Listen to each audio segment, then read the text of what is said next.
Well, hello, Nathaniel. Welcome to the podcast. Typically, I ask you to introduce yourself and tell us, how you got here. But I know you wanted to do something before we even started. So why don't you go ahead? Thank you, Leighton. It's my privilege and honor to be here. And I would like to start by recognizing displaced indigenous peoples who populated this land of the Ozarks, the Quapaw, the Osage, the Kickapoo, who have been through destruction of their world and collapse, who were the original stewards of this place to give us an example of proper stewardship of the land. I'd also like to recognize my relations at the Ozarks Agrarian News, the Living Lands Art Studio, the Artist Concern, my friends at Flotsam Farm, Flotsam Records. To all my brothers in the North, I see you. A todos mis amigos del sur, yo te veo.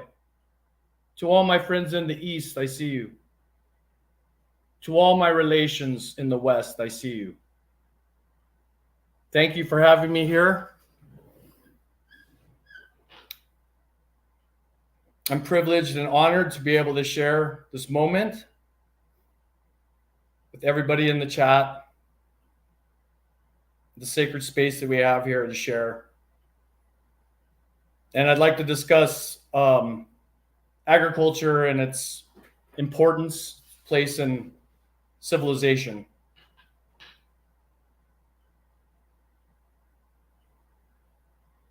So, in context, civilization is about energy surplus. So, if we look at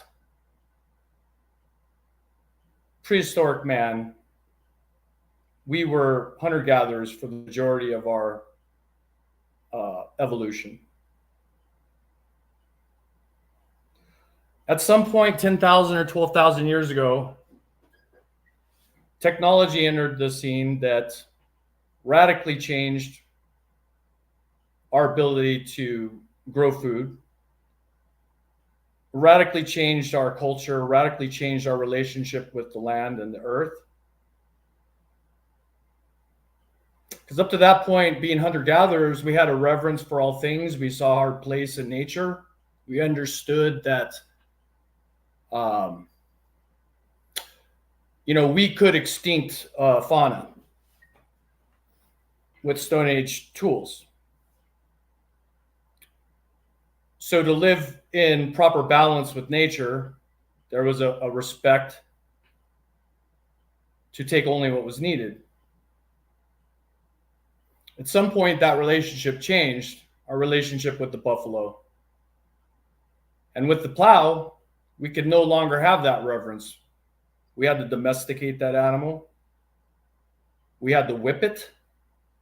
We had to change our entire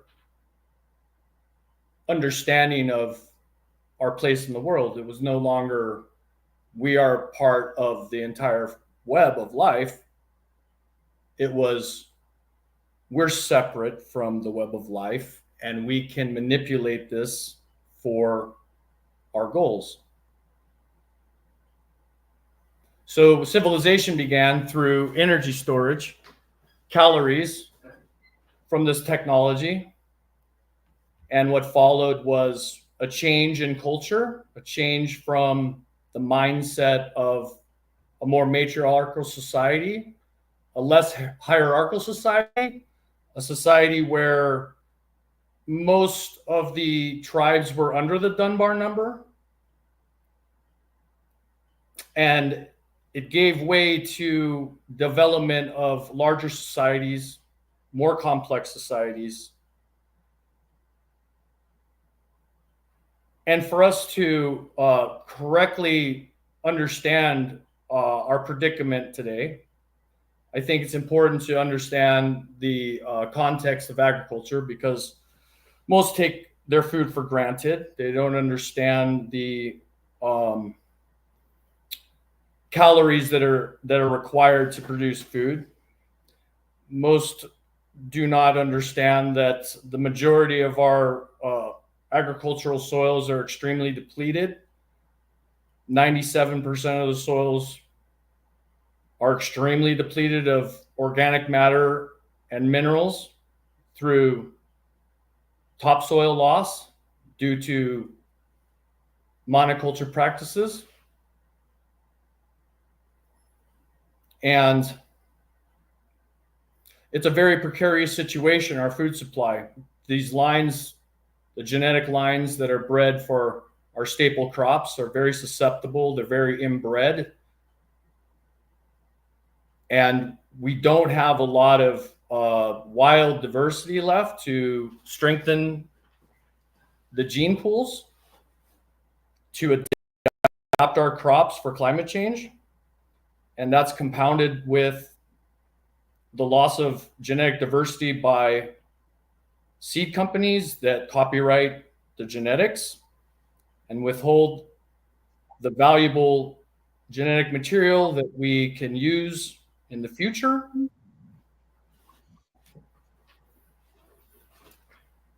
And a different dynamic began to exist with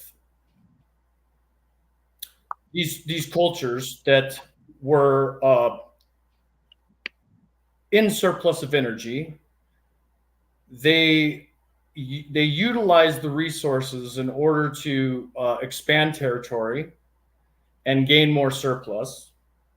And if there were conditions where there were other tribes in the area, if those tribes were not also martial and utilizing the natural resources to wage war and looking at those as resources to utilize for war, then those societies were generally annihilated. And so today our gene pool is basically the result of lines of breeding along this type of activity. And so I think we are facing many different crises at the moment. It's pretty obvious, and each of these crises are self-terminating events. I think we've talked about some of these, but I feel like there was something left out, which sort of left us in this place of doom.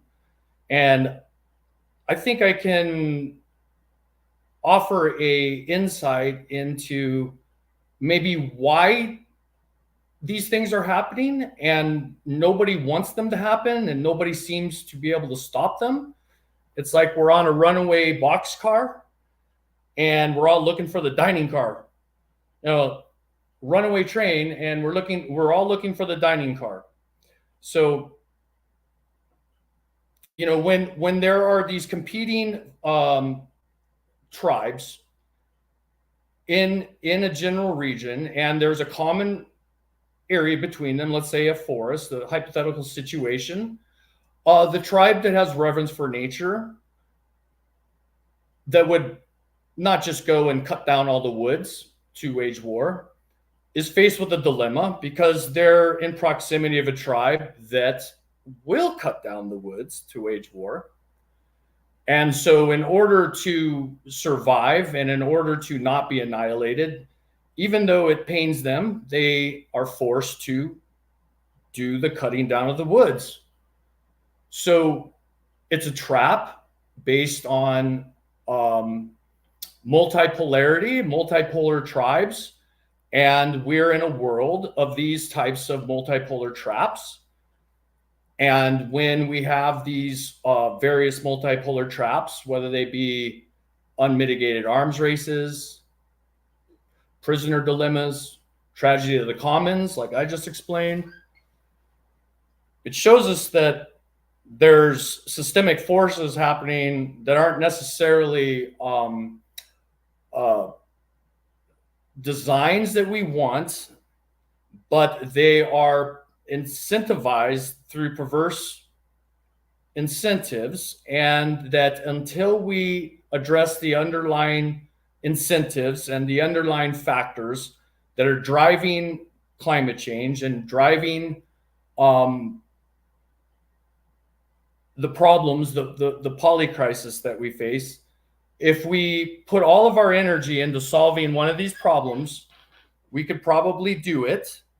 It would probably take the gross domestic product of the United States for 10 years to take care of maybe, let's say, PFAS cleanup. And then at the end of that, we would still have all the other self-terminating crises because we never addressed the underlying issue at hand. And I believe that is a separation from nature that occurred when the technology of the plow came into our culture. And it's this separation from nature of us not seeing ourselves as part of the whole, as seeing ourselves as separate, that we could do things to nature over in some other part of the world and it won't affect us. And that's the underlying sickness that we have to address.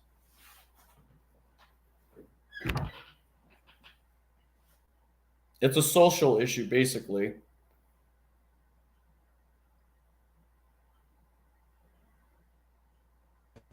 Leighton, you can't find your mute button or what? No, I'm just hanging. I'm letting him, share his thread. Okay. Well, yeah, and you got to introduce yourself yet. So, Nathaniel, get into it. Who are you? Who am I? Okay. I started out. I grew up in Southern California, and I was very close to nature in loving the ocean. I used to surf every day. I would spearfish.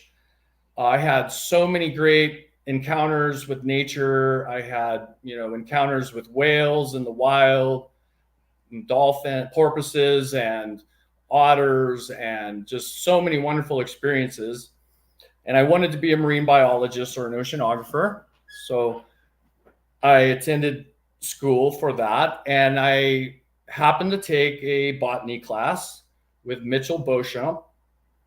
And I got turned on to the tiny life inside vernal pools and was fascinated by Wolfia species and all of the life that came up in temporary vernal pools that vanished.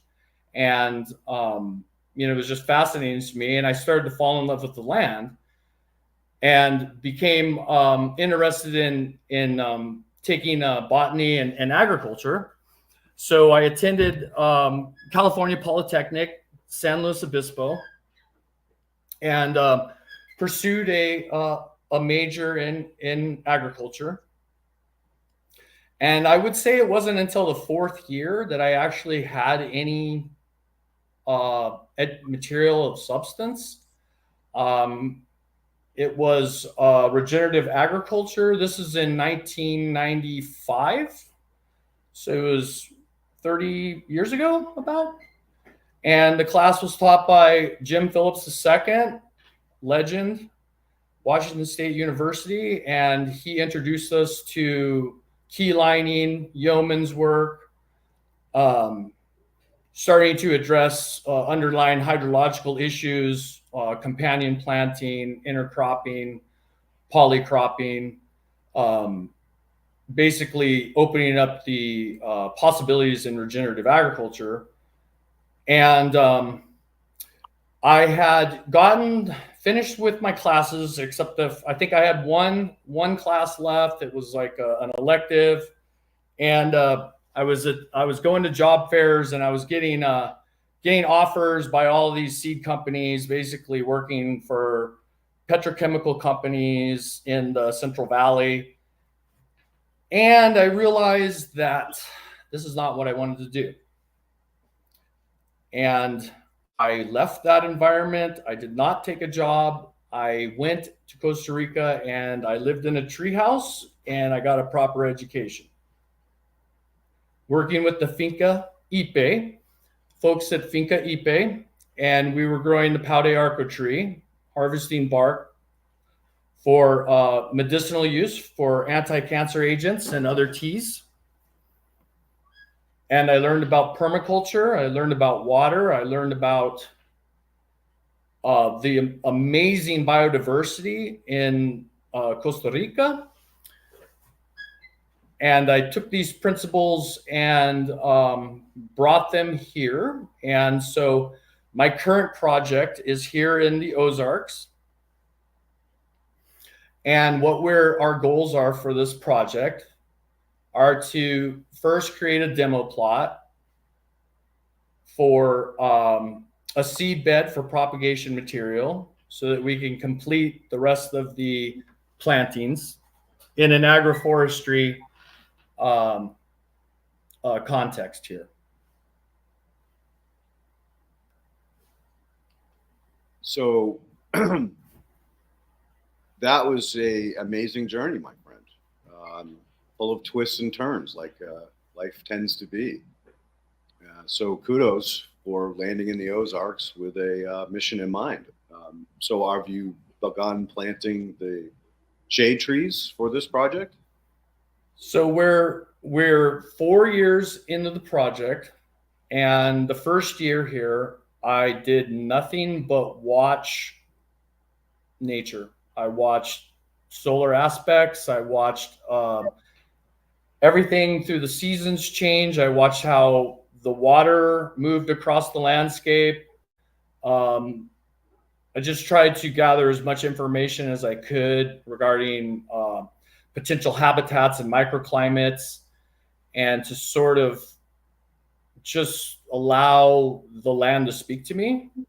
And it's been a wonderful process doing that, just getting off the ground here. So we started planting 2 years ago. We started planting our trees in the demo plot, and alley cropping in an agroforestry fashion to grow staple crops to feed the workers and the volunteers who come and want to learn about agroforestry.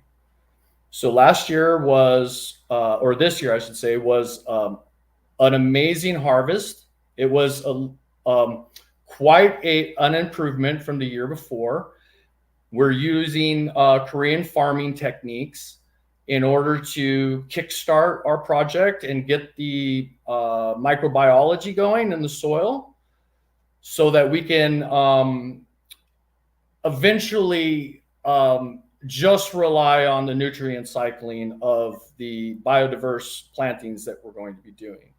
So I don't want to get too far into the project without sort of explaining a little bit about Korean natural farming maybe, and the philosophy behind it. Sure, go for it. Yeah, so I wrote a paper because I think that there's a great opportunity for the fusion of Korean natural farming with syntropic agroforestry. So when I say syntropic agroforestry, it's kind of jargony.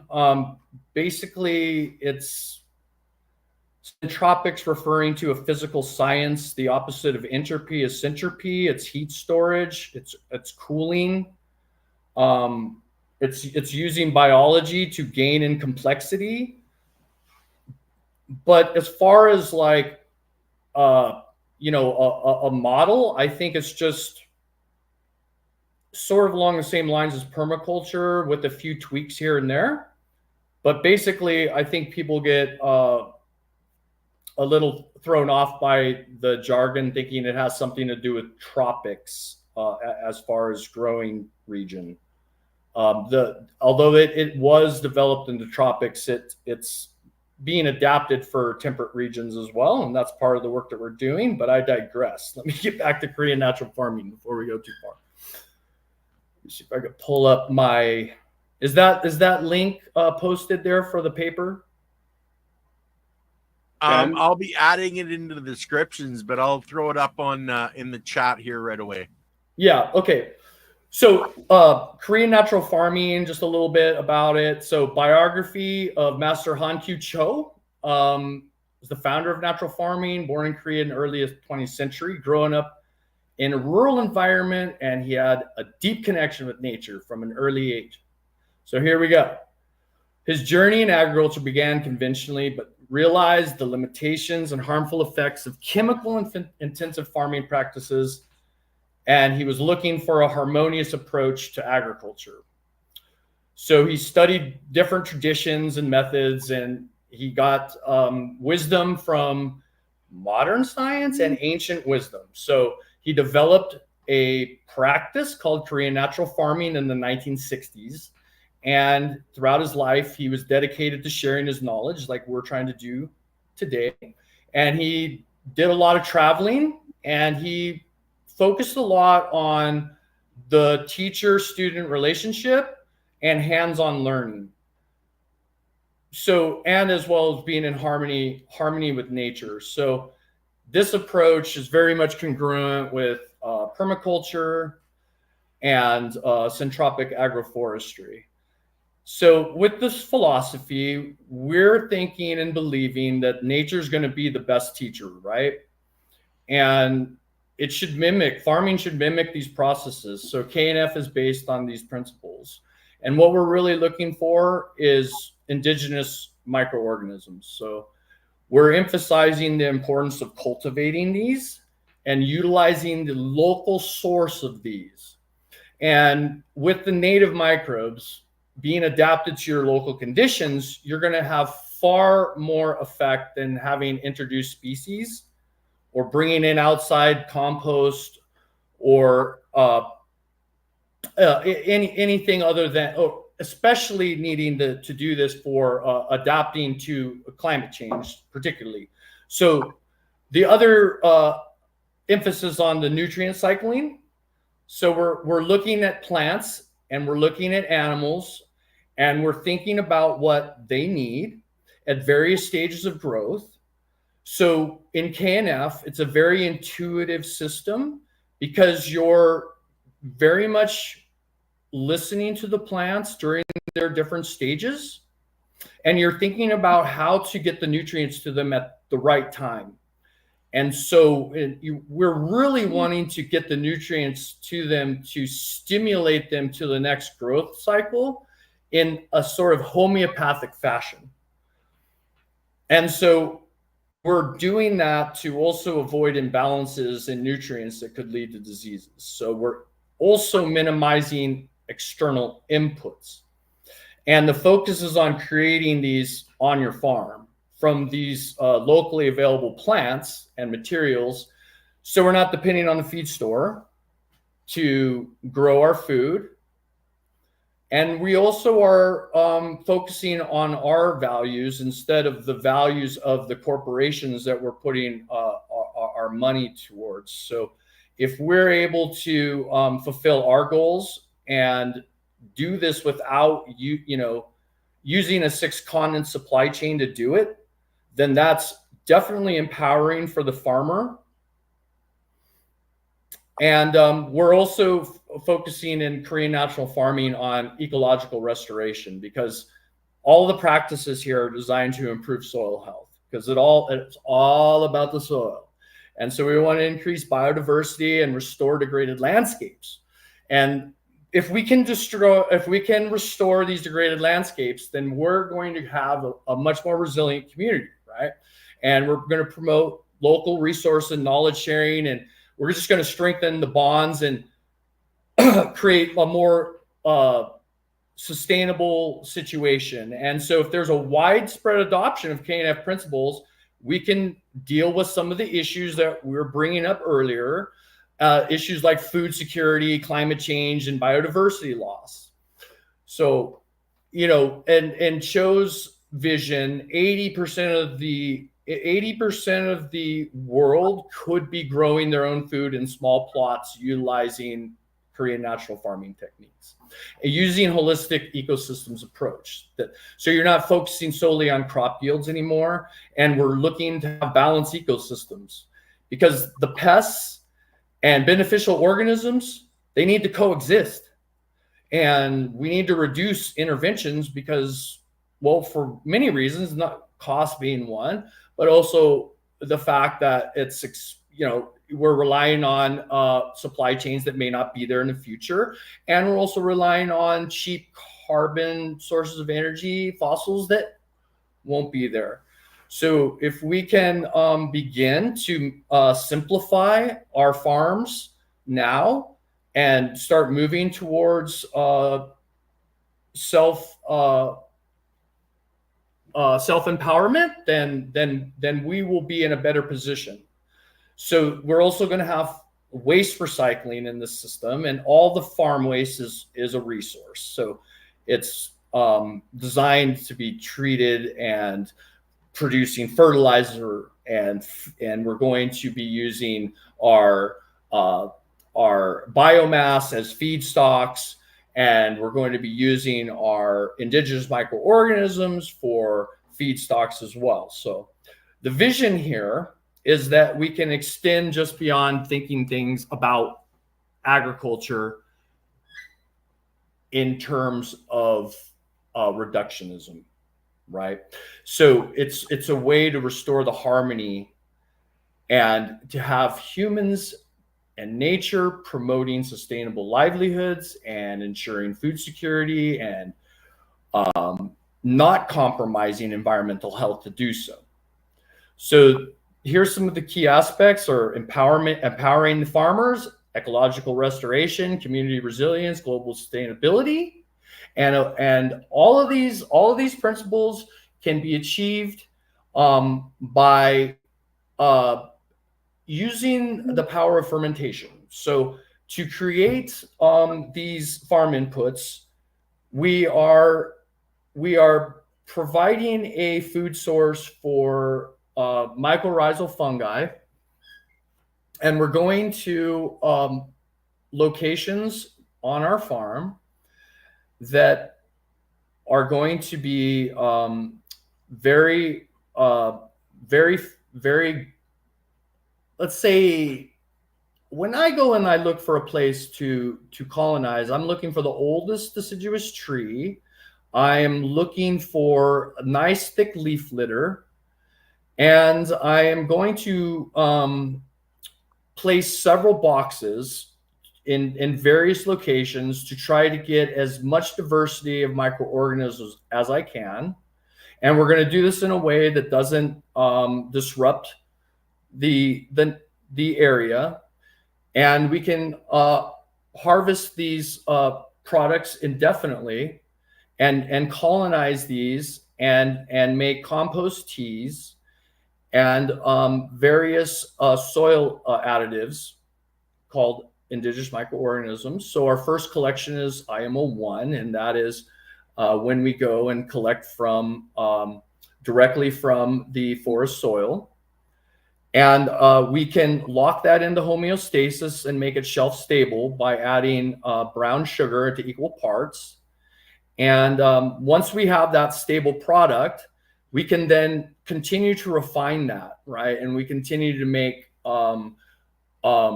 IMO 3 products, where it's a bokashi-like product, as well as liquid IMO.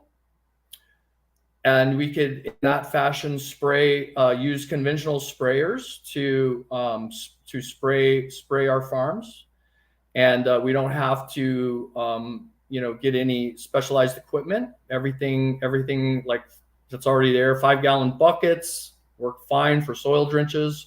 Hand sprayers work well too if you're on a smaller scale. But I think we were talking about liquid IMO and IPMO the other day, and I wanted to talk about that because I think it's kind of difficult for us in the West to wrap our heads around the mindset of natural farming. Sometimes we tend to fall into a reductionist view, and we think, yeah, I've got a problem and I need to solve it by killing something, right?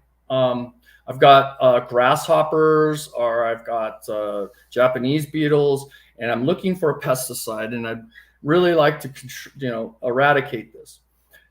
In Korean natural farming, I don't think this is the spirit of the approach. We recognize that there needs to be a dynamic equilibrium. There has to be prey for the predators. And so when we look at the way that biology organizes itself, whenever there's an energy gradient present, biology quickly organizes itself to consume that energy gradient in a very quick fashion. So when there are pests present, it takes a little bit of time for the predators to be able to organize themselves across that energy gradient to consume it. But if we think, I want to go in and intervene in here, and I want to spray for this pest, then we are disrupting this natural cycle, and we're not having the food for our predators to have. And so we live with some crop losses in order to work on a dynamic balance. But we also recognize that the reason why we have predators in the first place is because typically there's a soil imbalance. And so ultimately our long-term solution is going to be addressing that soil imbalance, whether it be mineralization, hydrology, or microbiology typically. So we're going to go and add more IMO and address the deeper issues instead of trying to ameliorate them with Band-Aids. So when we talk about how can I make IPMO, so the students come, they would like me to teach them how to make IPMO. I am recalcitrant to teach them that. I don't believe that that is the spirit of Korean natural farming.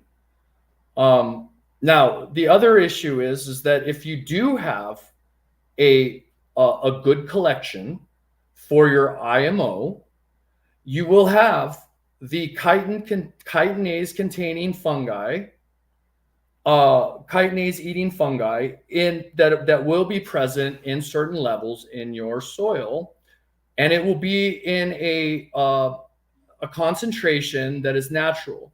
So if I'm going to add external inputs by buying crickets or some other mealworm or other thing to add to my my food source for my collection, then that's no longer going to have a balanced profile that you would find in your endemic soils.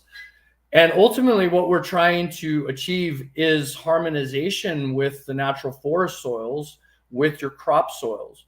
So I don't teach students how to make IPMO. I believe that it's a diversion from where our focus should be on. We should be adding more bird houses for predation. We should be making sure that our gardens, our cropland is properly hydrated so that we can have amphibians, so that all the frogs can eat all those grasshoppers, and we can have fowl, we can have ducks eat those grasshoppers. There's so many other ways to get to that dynamic equilibrium in a holistic fashion without going to, I need to kill this thing, which I understand. I get easily distracted as well, going down the reductionist path as well.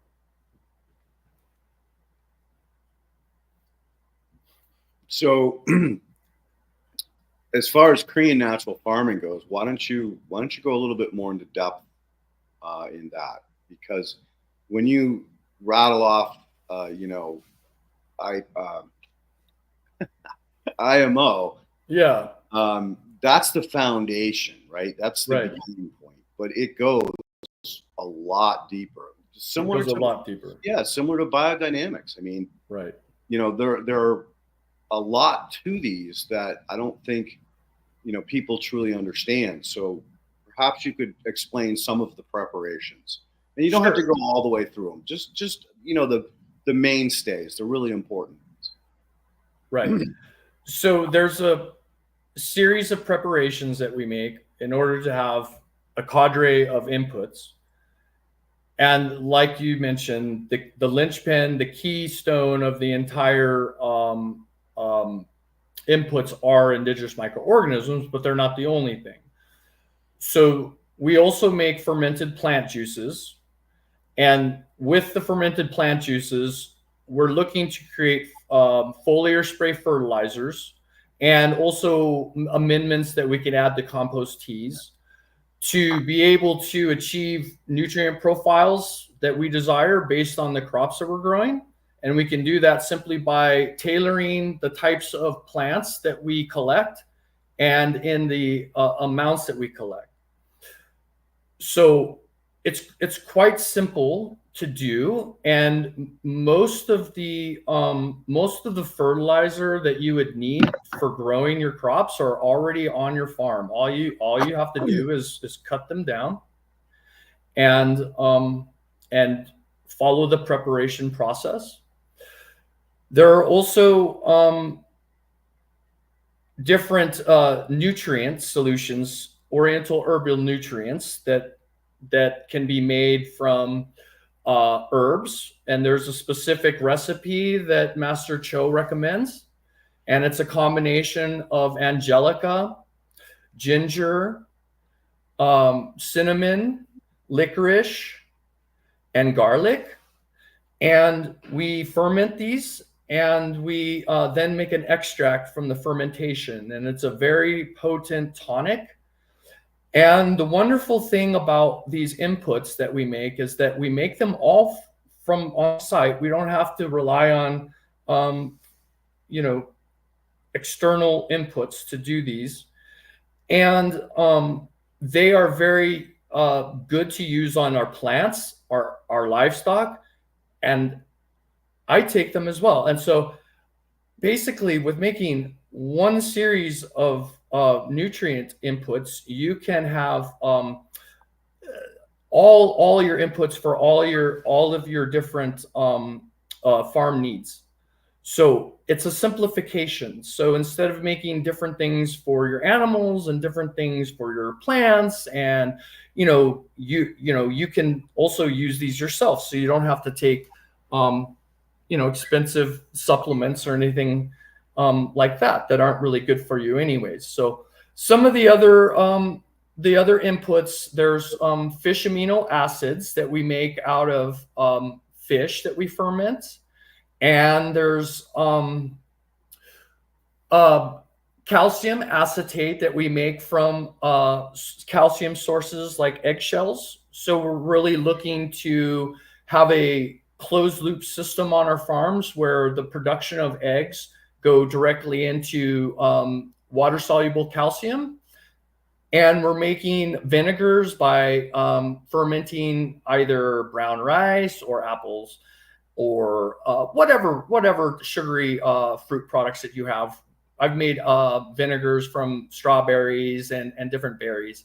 So all of these vinegars play in, and we also make calcium phosphate from charred bones.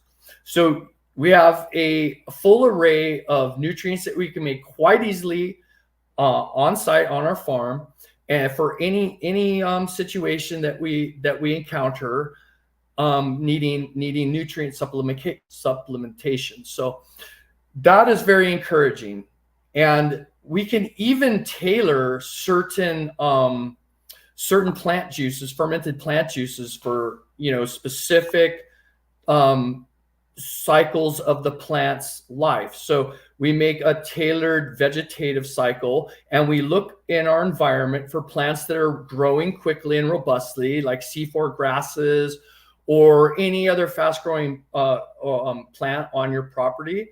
You can use that for a fermented plant juice. I personally like aloe vera. It's wonderful.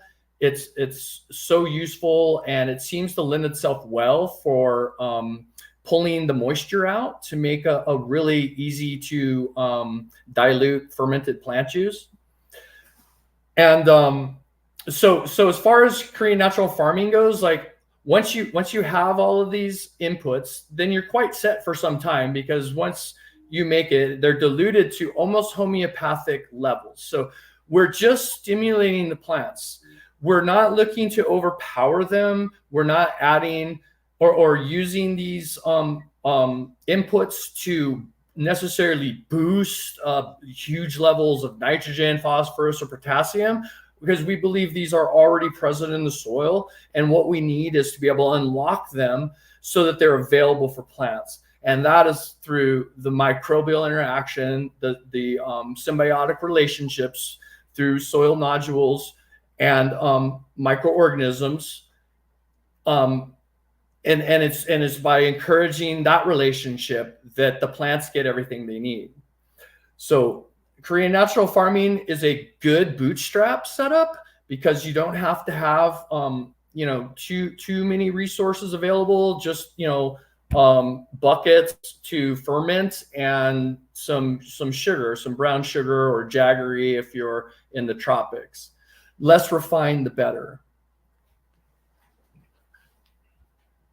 Okay, so that's beautiful. You've talked about the inputs, the value that they bring, the fact that they are diluted to 500, 1,000 to 1, which goes to explain that once you make a product or a prep, you're going to have it for a while. And that's the other good thing about these preps is that you don't need to refrigerate them.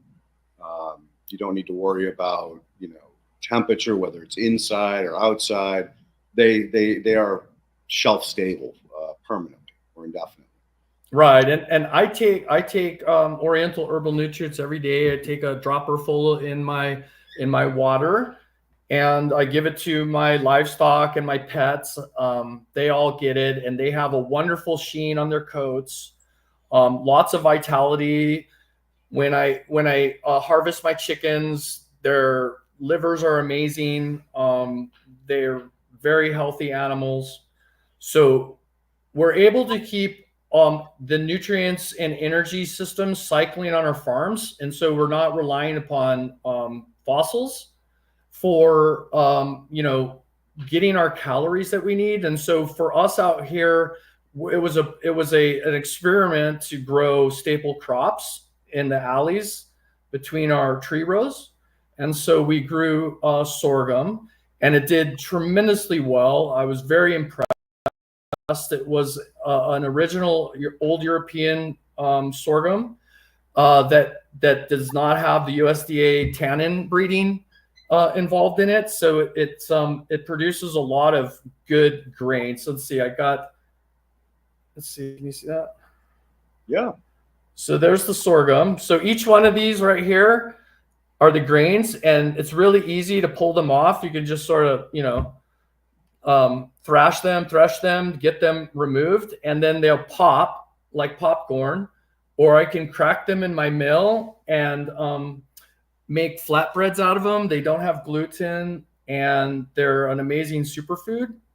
So we're really encouraged that we can grow enough staple crops here as a test, a proof of concept, to be able to support the work here in order to produce an agroforestry system. It takes a tremendous amount of work. So I consume my 2.5 kilocalories daily, mainly through sorghum. And I feel great. So I am ready and willing to go to work every day and grow more trees. So that is, at this point in time, the focus is to get as many trees in the ground as possible. Right. So what I'm in the process of doing right now is getting to the foundations of the hydrology here and implementing swales and ponds in order to rehydrate the landscape. Because when I look around, I see that the land is sick. The trees are diseased. The soil is hard. It is subsoil. It's not topsoil. It's been eroded away due to improper land practices. So in order for the farm to get to a place where it's fertile again, we look towards the indigenous practices, which were prescribed burns.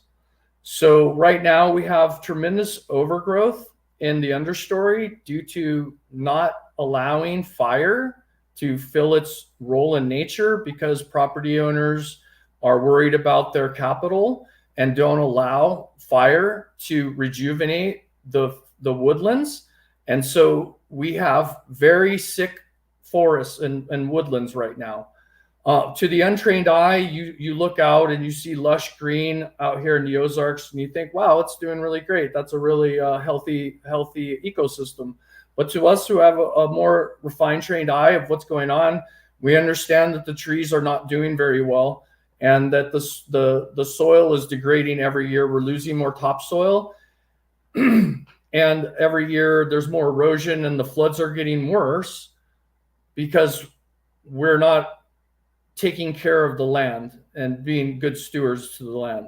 So the first step here will be to do several years of prescribed burns and clear the understory out so that light can penetrate and native grasses and forbs can regrow, and that we can have more vision and see better of the pattern that we want. So to me, when I go and I'm looking at what the land is asking for, I try to listen. I don't want to force my will upon it.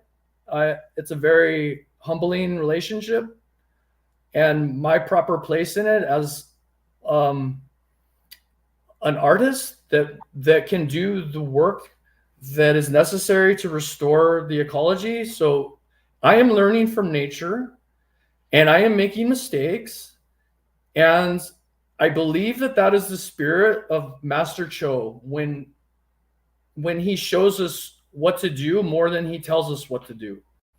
And also Ernst Grosch, he also shows us what to do. Well, there's so much that gets lost in translation and language. So I believe that it's important to learn with hands-on, and that's why we will be offering hands-on workshops this coming year to do natural farming, as well as centropic agroforestry. So those will be posted in the Ozark Agrarian News. If anyone is interested in getting a copy of that, it's a wonderful newsletter. So we have lots of workshops in that, and we also have regional meetups annually with the Ozark Area Community Congress.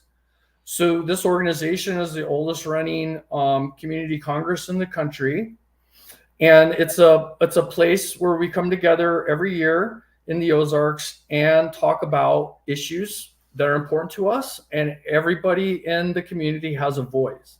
And I think that's really important, and I think that's what's missing, is that, you know, we don't have in our society a way that everybody can be heard and is inclusive. And so when we operate below the Dunbar number, every voice can be heard and every issue can be brought up. And I believe that in the future, we'll be more dependent upon bioregional relationships and economies. And so it's really important for us to start building these relationships now and putting these networks of trading and barter and exchange into place. And so the Ozark Area Community Congress is amazing for that. And then every week we have planning meetings on how we can increase our agency, have more involvement with young people, and create a more inclusive community so that you know, we're growing community. What I believe is that the land is telling me that it's dreaming of becoming a forest. And the people at the same time are dreaming of being in a good community.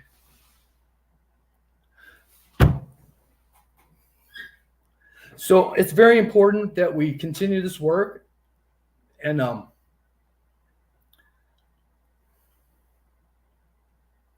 start to understand our place in nature and its simplicity. I think Master Cho showed us that every day in the pursuit of knowledge, we add something. But every day in natural farming, we take something away. So it's really based on simplicity, and simplicity is so important. So with natural farming, we can become more simplistic by doing all of our necessary inputs here on the farm and using those single inputs for everything that we need to on the farm. So we don't have to make different things for different occasions. So I love that about Korean natural farming. And when it comes to how syntropic agroforestry can fuse with green natural farming, I think it's a natural sort of dovetail. And I see other people doing that right now, and it's sort of it's amazing to see, because I don't believe anybody came out and said that we should all do this. Sort of naturally occurred. And so there's several different regenerative agriculture people who are involved in this particular fusion of KNF and SAF. So that's very synchronistic to me. I feel like there's a groundswell that's occurring right now, and that we're in a very important position to be a source of wisdom and knowledge for how to implement these strategies and to rewild our regions. Because ultimately, unless we do the work of securing and saving these genetics, and I'm referring to tree species here mainly, but also goes for annual plants too, that we won't have them. Or if we do have them, we'll have to pay a lot of money to have them, because they're monopolized by the seed corporations. So why don't you go into SAF a little bit more, because you've gone down the Korean path to a point where I think that if people are interested, they'll understand how to chase that rabbit, because it is quite a rabbit hole. So let's talk a little bit more about the forestry background or understanding. Yeah, sure. So let me get into this here.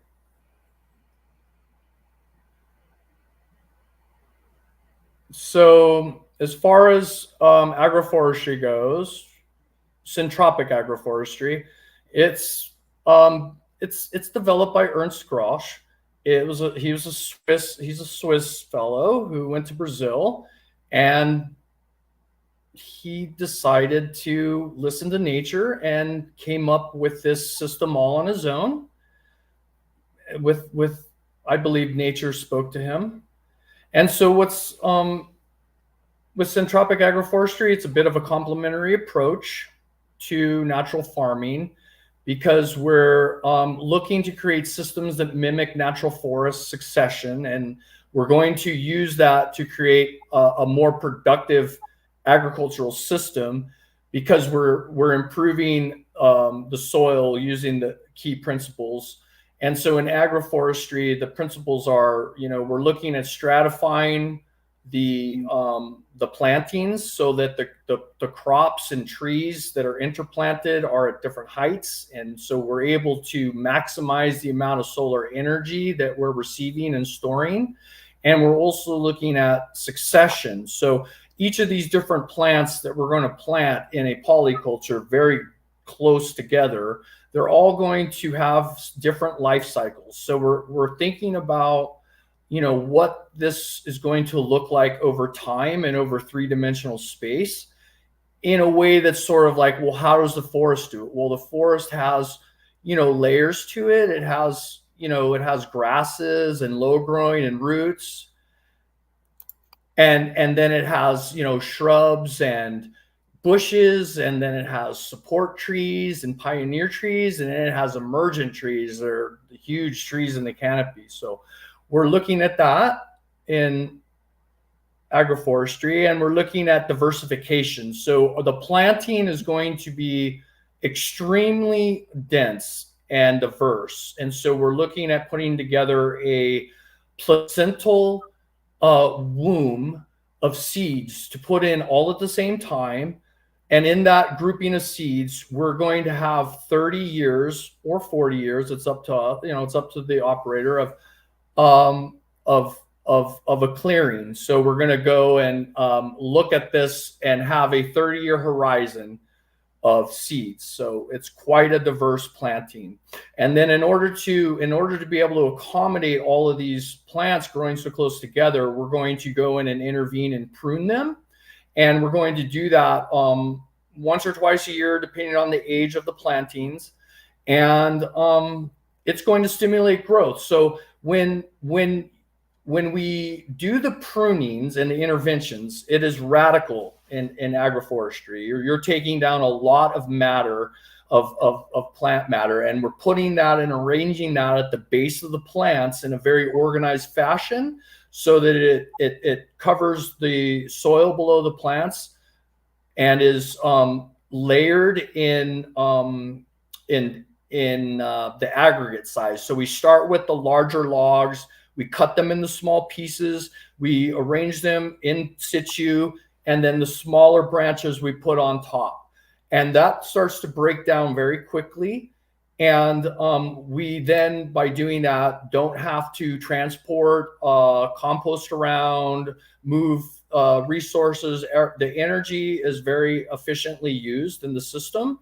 And also the energy that the plants are able to store is highly efficient, because we're creating a quorum effect by having all of these plants growing so close together, that there's a communication that happens amongst the plants, that there's a information sharing and robustness and like almost like a hybrid vigor that you get with a highly diverse planting. So when you said you're planting, and just make it clear that, Okay, I know he was talking. He was having some bad weather, so we'll have to give him a minute to come back on. He's probably just turning his generator on and his computer and everything. We'll have to reboot. But you know, I know I've seen some videos coming out of, I think, Britain, where they're planting like you said, hundreds of varieties in a very small area. And people need to understand more roots in the soil, because it's bringing more energy in. But the diversity of seeds, each seed carries its own biology as well. So you're automatically adding a different biology or more biology into the soil structure. And like you were saying, the predator prey, you know, you're supplying all the different biology to feed off of each other as well. Yep. That's all about the balance, dude. And to create balance, though, you've got to start with chaos, which is basically what you're talking about. Yeah, so I was trying to figure out whether he's planting seeds that last for 30 years. Like, there's a lot of different seeds that take a long time to come out. There he is. Okay. Sorry, my computer died. Oh, okay. Yep. Well, glad it wasn't. Okay, you guys go back at it. I was going to say, glad it wasn't the power outage or something worse. So when you're planting these seeds in these very diverse seeds, are some of the seeds going to last for 30 to 40 years in the soil, or is that what you're talking about? Is like they come out in succession? No, we're going to, hold on, I'm getting some feedback. You still have your other application up. You haven't gotten out of the other one. So, there you go. Now you should be okay now. Okay, good. Yeah, no, we're not going to, each of those plants are going to have their own life cycle, but we're looking at them over time to fill a certain space in our strata. So when I'm putting this consortium together, there's going to be annual grasses, perennial grasses, you know, forbs, bushes, trees, you know, a series of species that, you know, evolve over time and go through their successionary process to feed into the overall system and accumulate biomass. So it's not that necessarily looking to have grasses or, you know, understory that's going to be a 30-year-old deal, but it can reseed itself. And, you know, what I'm really looking to have is basically what's going to be a natural, you know, woodland or forest ecosystem here. So, you know, eventually I'm not doing anything to it other than harvesting the nuts and fruits and using silvopasture as well, because once we have these established, then they're sort of up and running, then we can we can introduce our livestock to it and leverage even more biological energy of harvesting that photosynthetic storage to grow our livestock, as well as they do an important job, because these forests, they're not isolated. There was megafauna in them, so we want to be able to sort of mimic that with what's available. So we have pigs, we have cattle, we have chickens, we have fowl, goats, sheep. These can take the place of the mastodons. So you already have all of these animals? We're running chickens and fowl here. Okay. So we've got some chicken tractors, Jeff Lawton style. So I do my composting through them. So my system is basically a chicken compost or chicken tractor on steroids. So I've got a compost ring that is in the alley that we're running the chicken tractor through. Their food is put in that chicken ring every day, and then every day I gather greens and browns from the site. So if I'm weeding or I'm harvesting from the garden, all that material goes in there, and then like leaves from the oak trees in the silvopasture go in there. And then after 9 days, I start a new ring, and I take the bedding out of the chicken tractor, put it in the new ring, and start the process over. And then after 18 days, I move the chickens to the next location. I take that compost and I basically lay it on the ground in a bun, and I cover it up, and I put it, with leaves and sticks or, whatever canvas I have.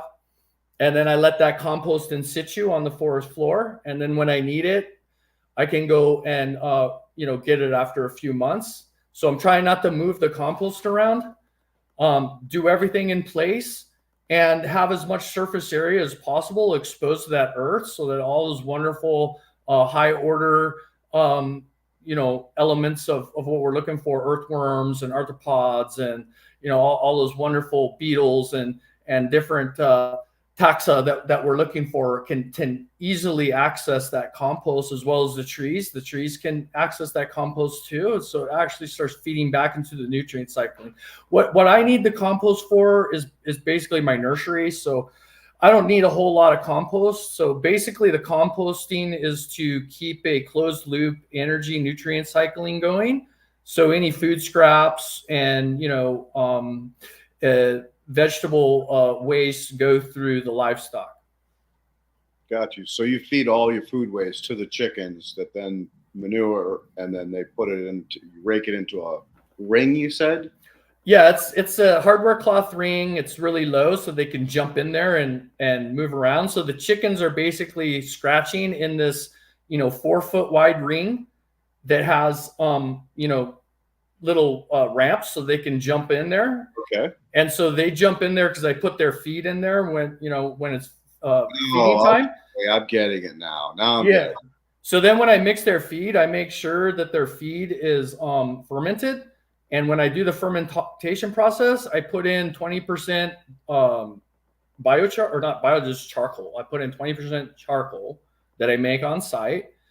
And that goes in with the fermented feed. And so the chickens kind of pick through that, and they like to sort of eat it sometimes. Other times it just stays in the compost ring. But what that ends up making is, after layer upon layer of that ring, after 9 days, the compost is highly charged, biochar rich, amazing chicken oak leaf compost with lots of different browns and greens. So we try to get as much diversity as we can when we gather up the material to put into the compost. We want as much diversity for those microbes. So I mean, when I'm eating food in here, and like I have little pieces of ginger because I grow ginger, I just give it to them too, because I want all these different aspects to be, to encourage the different microbial growth. So they get as much diversity as I can. And let me tell you, the compost is next world. I can only imagine. So basically, you go in, you layer your greens and browns, then you put food on it, let the chickens loose, and then you rinse and repeat. Yeah, the chickens turn the compost. I was going to show you. I got the system right. I don't know if we can see it. I'll get it right out here. I live in the woods. Yeah, unfortunately, it's a Did you little see it? too dark. Yeah, darn it. That's all right. That's all right. Yeah, they're right out there. I like them close so I could just go out there and grab my eggs. There you without go. taking too many steps. So yeah, that was the next question. Well, let's clarify something. You talk about alleys. So the alleys is the space between the row of trees, correct? Right. So Gotcha. in between our rows, depending on our spacing, we can. I did a demo plot that had various alley widths. So I had some like 15 feet wide, some 20 feet wide, and some 30 feet wide. And so depending on the size of your alley and the age of your trees, you can grow vegetable crops in there as your trees are starting to mature. So it's wonderful because we can start getting production out of our ground from day one, and we don't have to wait for return on investment 7 or 10 years down the road for some of these trees to start giving us return on investment. So we can start producing right away. And in this case, what we're doing is we're growing staple crops so that we have food to eat. We don't need to go to the supermarket and buy poison tainted food.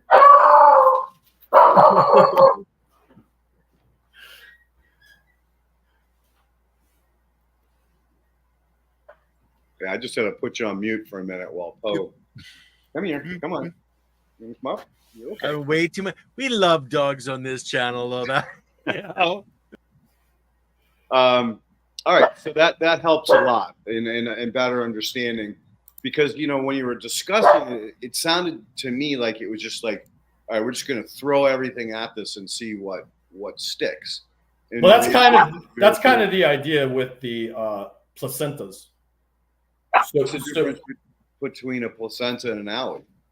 Well, the placenta is my tree row. Okay. So when I start my trees, in this case, I started with clones. So they're propagated whips, but this is my nursery stock so that I can graft onto native root stock. So the idea with the high density planting is we want to stack the deck, and we want to have lots of population to choose from. And that's what we see in nature. So there's an abundance in nature. And when we do these plantings, it's not that we're going to keep all of those trees. We're going to plant dense, and then we're going to select for the trees that do best. And in that way, we get a better adaptation to our particular site and the context of our site. And so here's an example. So I got right here. This is a mocker nut chestnut. Okay. And so this is an amazing food source right here. The meat inside of it is, well, let me see. It is like suckling the teat of Mother Nature herself. Crush this outer shell and dig as much meat out. It's pretty compartmentalized. Then it can be boiled. The rest of that's in the shell can be boiled. And then the oils float to the surface of that. We can scoop that off, put it in our cups and drink it. And it is the nectar of the gods. Wow. Very cool. And they're not susceptible to the other chestnut disease. Correct. So when we're looking to do pecans and we're looking to do, our food crops here, we're planting mocker nut hickories, bitter nut hickories, shell bark hickories in particular. And I am going and finding genetic material by floating on a kayak down the river, and I'm harvesting seed, not endemic seed of our region to plant. You know what that is? No, it's hard to tell. Is it a nut? Yep. What type of nut? It's a chestnut. Okay. So the chestnuts are under they're threatened severely due to chestnut blight. Yep. And our populations are dwindling. So one of the goals here is to grow threatened species like the white walnut, American chestnut, and to have a robust genetic base of healthy trees in order to rewild the species, because we're seeing such drastic declines in white walnuts. Like in my sector here, the conservation department only knows of one white walnut tree, and I have two. They don't know about them yet, but hopefully we can get those trees to start producing viable seed and start to plant these out for future generations. Nice, nice. And then you talked about mother stock. So back to you call it a placenta. I'm going to call it an instant forest. Yeah.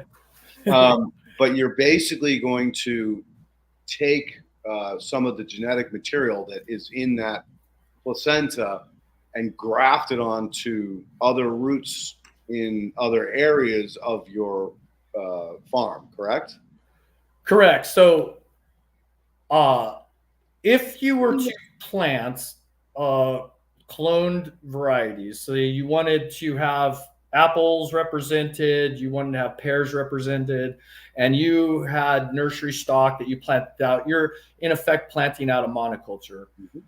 And so what we're attempting here is to utilize apple seed, even though it's not going to be true to the parent, it is an apple. And so if we have enough apples, we will see the best, most robust apple that we could then choose for propagating. And if we choose to do stone fruit and make rootstock for apples, we can select those as well, and then do on-site grafting and choose the best rootstock here. And in that way, we're going to have the best rootstock, because in a lot of cases, the rootstocks that are developed are, developed far away from your location, and the diseases and conditions that those are adapted for aren't going to suit your climate or your particular situation. So yeah, I think it's important that we get away and move away from relying on monocultures for anything. So here's another winner here. This right here, I don't know if you can see that. It's like a bean. Yes, this is cowpeas.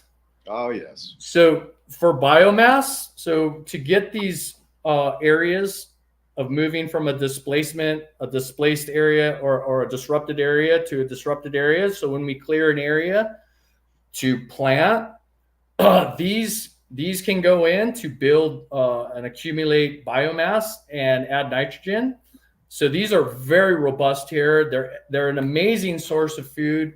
You could do so many things with them. They just don't stop, and they do really well here with sunflower and sorghum. So intercropping cowpeas, sorghum, and sunflower seems to be a really good winner here in the Ozarks to producing biomass. I wish I had some more seeds to show you. That's all right. We're getting the gist of it, brother. We're getting the gist of it. But great. Yeah, it's really neat. I float down the rivers and it's so peaceful. I look for, I'm listening as well when I'm floating, and I'm trying to find interesting plants to bring home, and it's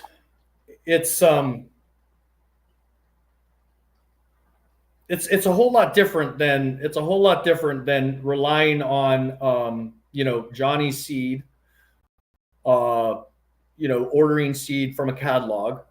There's a personal sacrifice involved to go out and hunt and find these species. But in the process of doing it, I'm learning so much about where these trees like to be. So what we've discovered in this habitat is there's two specific sort of habitats that is preferenced here, and that is an oak hickory and also a beech maple. So in the more forested shaded areas, we have a dominance of beech and maple and grape. And so I'm looking to create placentas for that. And so I've got a planting list that I've developed for, let me see if I can pull that up.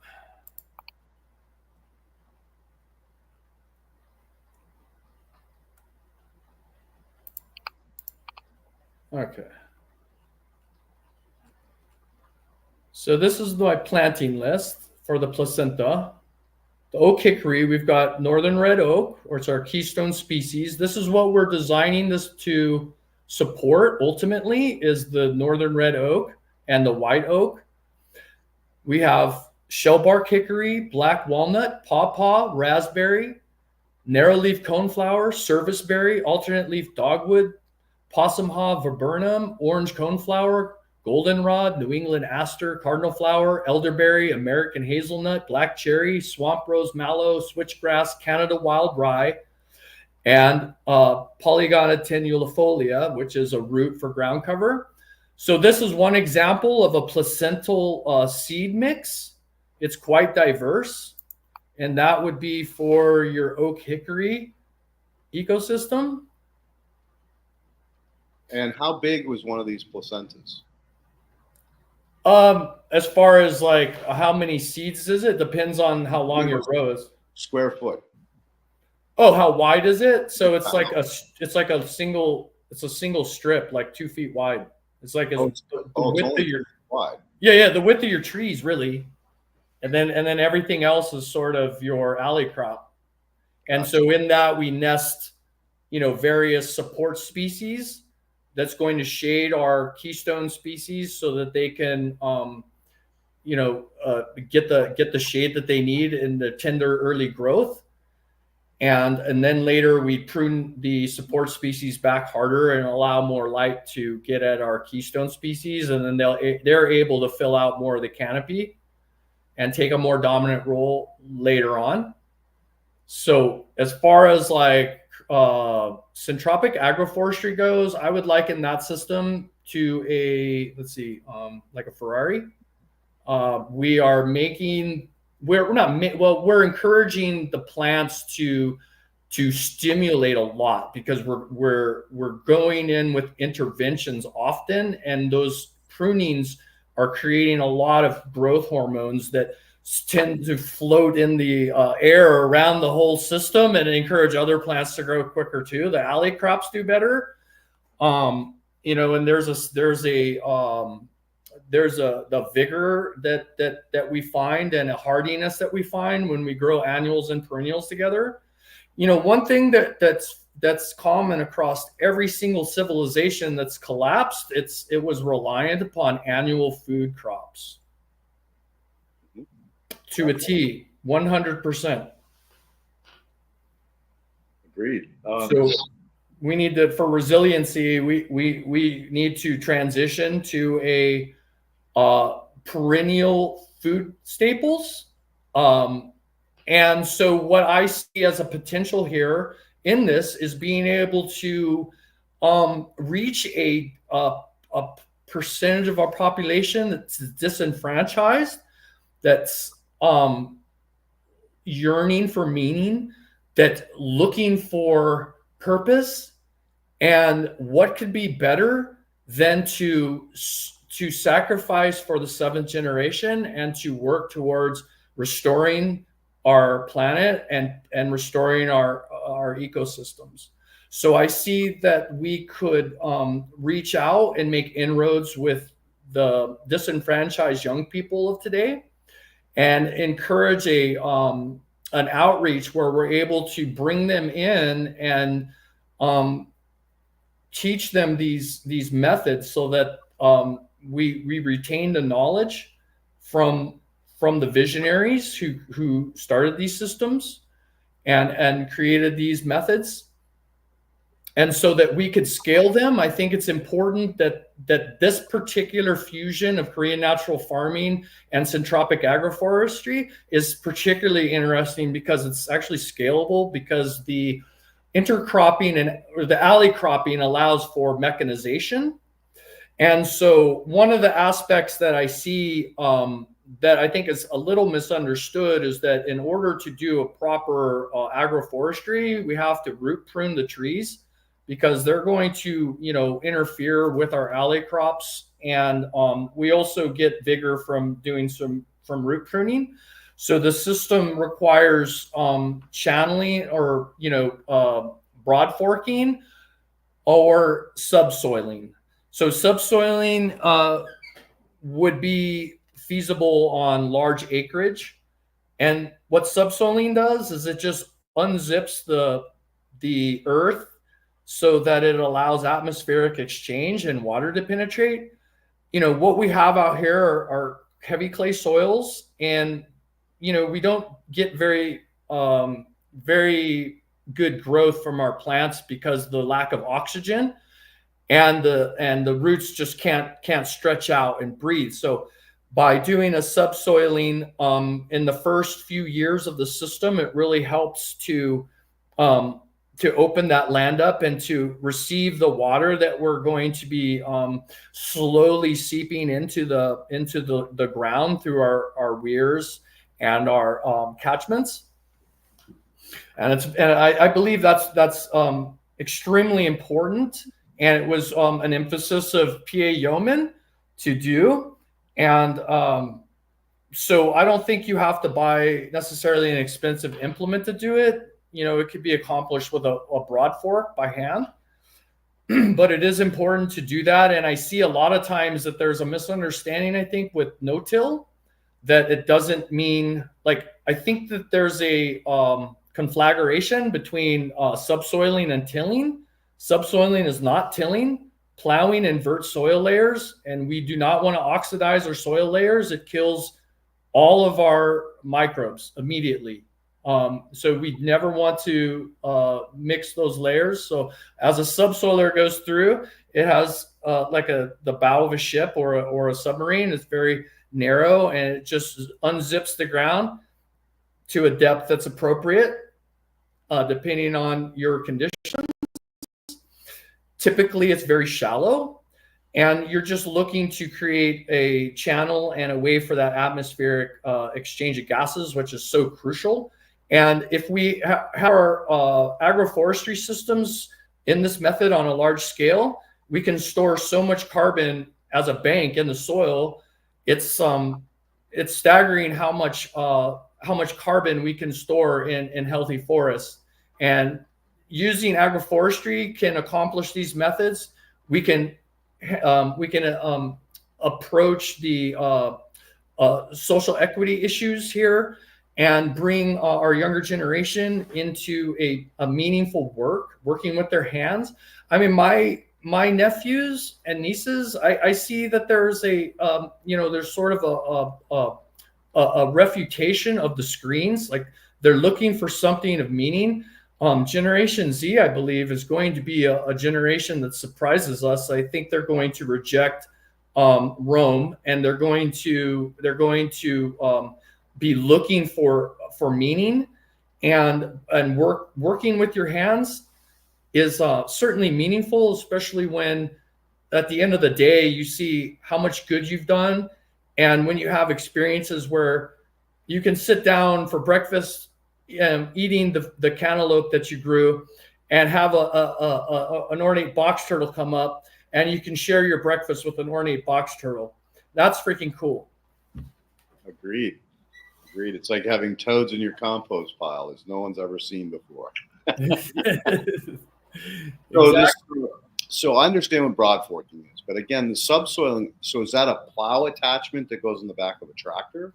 It's not a plow. A plow would invert the soil, but it is an implement that you pull behind a tractor. Gotcha. And it has various numbers of shanks depending on how deep you're planning on subsoiling. but typically you want to have at least the same number of shanks as you have wheels on your tractor so that it can decompact what you're doing. And it basically is just like a 3/4 inch steel plate that's quite narrow, that's sort of shaped like a foot. And then on the foot, it has a horizontal aspect that when it's drug underneath the soil layer, it just opens that up. It unzips It's a key line plow. Yeah, it's a yeoman's plow. Okay. Yep. All right. Just same thing, just Same different. thing. Yeah. It's just like saying syntropic agroforestry. It's like, okay, if permaculture is syntropic, lots of things are syntropic. And so it's just jargon, basically. We're talking about storing energy through complexity and diversity. So Ken, see if you can find a plow that has an upright piece and then it looks like fins. So it has this, like a whale tail that's flat underneath it. So as it goes through, it's opening this channel, not only from the top, but also opening up this channel underneath. And that is an amazing implement if you're trying to jumpstart biology in highly compacted soil. There it is. There you go. An amazing implement. So yeah, highly recommended. And again, you're right. It can be called plowing, but it really is a different methodology than just typically ripping up the soil or folding it over on itself. It's not, that's not. Jump in for half a second, guys. They also have them where they have tubes down the back. So you can actually put in a liquid extract. As you're going through, you can add a liquid biology. So don't forget that as well. Right. So there it is. The fusion of Korean natural farming with syntropic agroforestry. Yep, love it. So now that we've kind of better understood or made the audience better understand what we were talking about, let's start back with when you arrived on this piece of property. Was it originally in heavy agriculture or was it more forested? Yeah, so it had been cleared for pasture. There were about a dozen or so Highland cattle that were not paddocked. They were let free to compact wherever they wished. And so they did. And so there were very difficult areas due to heavy compaction. And so this sort of aeration was crucial for being able to have roots, being able to penetrate these heavy clay soils out here in the Ozarks. On the plateau here, we have a karst geography. It's a sedimentary limestone, and it's typically got expansive clay layers of yellow and red clay. Until you get through those clay layers into the karst geography, which is like Swiss cheese. So it's quite challenging to work with. And getting past, opening up that clay to allow being able to get the roots in there so that we can get the fertility up.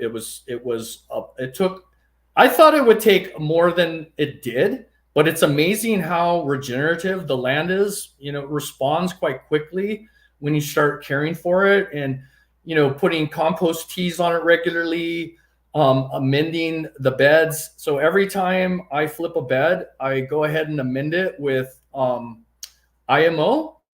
And or I'll do a bed prep before I plant the next crop with JMS solution. I haven't talked about Jadam, but I like JMS solution a lot for bed prep. So just using cover crops for doing cover crops for 2 years, and my cover crop mix is rye, vetch, and cilantro and parsley. So it's a wonderful winter cover crop. And then I terminate that cover crop in March and tarp it for a month, March or April, depending on the weather forecast. But I'm typically looking for 30 days of cover to terminate that cover crop. And then I go ahead and plant into that without tilling. I just remove the cover, and then what I do is, well, last year we did some tomatoes as well, so I ended up planting some potted up plants in those. But moving forward, the way that we're going to do the alley cropping is just going to be, broadcast seeding, and because the tilth is getting so good that we don't have to go in and transplant seedlings into them anymore. So that's encouraging because we're removing all of the steps that's required to, grow seedlings, put them in trays, and on all the plastics that are involved. We're really trying to get away from having plastics and drip tubing and the ground cover, which we use to get to this point. But we're seeing that we can get away from that just with a little bit of mulching. But I do think that, a lot of times we have problems with our gardens on smaller scales because we're trying to put a Band-Aid on a situation that's not correct. So especially if we're growing on a ridge where it's typically drier than in a valley, those soils are going to be drying out, particularly being exposed to a lot of wind and just the gravity pulling the water out of the ground. So, we come along and we put little drip tapes and cover it with a couple inches of mulch, and we expect that it's going to, address a deep hydrological issue that is at hand. And typically we have mixed results from that, and we end up having to reach for some sort of external input, because our crops are seeing, some pressure from pests or diseases. So, when we start from the right context and start from, the base and work our way back up from the water cycle, then we're able to have much healthier agroforestry systems than if we don't address these issues. So it does take more time because there's a lot more planning involved, and building the earthwork structures takes resources up front. So there is, initial costs, but I think that we have plenty of pioneers in this area that have shown us economical ways that we can do this. Like if you're a landowner and you've got lots of land that is being unused right now, we can lease parcels out to young interested people who want to get involved in an entrepreneurship and to begin to do these systems. Or maybe we start some alleys and then we don't have time to grow out the alleys, so we go ahead and lease out some of the established alleys so that the people who get involved can pretty much hit the ground running. And so there's like ways that we can leverage that land and have more people involved and get more diversity and the people involved in the land as well. That's also part of the diversity. I think it's important to see diversity in a wide band aperture. It's not just, I want to plant diversity. I want microbial diversity. I want plant diversity. I want human diversity. I want animal diversity. I want diversity of thought. I want diversity of opinions. All of these things make a healthier, more robust system. So when you talked about beds, you plant beds. Is that the alleyways, or is this a raised bed somewhere else? No, that's the alley. So like when I'm prepping and accumulating, because you don't have to start these disrupted areas right away. You can start by accumulation phase where you're growing biomass out. So when I'm doing my accumulation phase, it's cowpea, sunflower, and sorghum. And so that's being cut down and placed on the bed to break down so that the bed is building fertility and tilth, so that when we put our seeds in the ground, it's flocculated enough to accept direct seeding, because that's another consideration, is these seeds are valuable and we don't want to waste our seed. We want them to be viable and to come up. And so in order to get to that point, depending on the context of our site, we have to grow several years of accumulation phase before we can start with our placental stage. Got you. So you're basically chop and drop. You're not roll and crimp. Yeah, chop and drop, but roll and crimp. I did do here on the demo site in the first year, so it's also a good method. I don't think there's anything wrong with taking that angle in an alley crop situation either. But when you do that, then you're sort of expecting to bring in tarps to cover that. And so, or that's sometimes you're doing that. You could just crimp it and let the plant shade it as well. But a lot of times you want to see that, especially with something like rye. It's kind of hard to kill, so it could be kind of frustrating sometimes. But yeah, so I'm going to cut that accumulator, and I'm going to place it over the rows, the bed rows, and all those bed rows are going to be more on contour than on keyline. I think that what is advantageous for the topography out here is to not follow the keyline plan to a T. It requires a little wider contour lines than what I have. We typically have pretty steep terrain here, bordering on plus 30% where I can't even work it. So yeah, using a modified keyline pattern where I'm more on contour than on keyline seems to be a little better out here, but it tightens up the alleys a little bit more.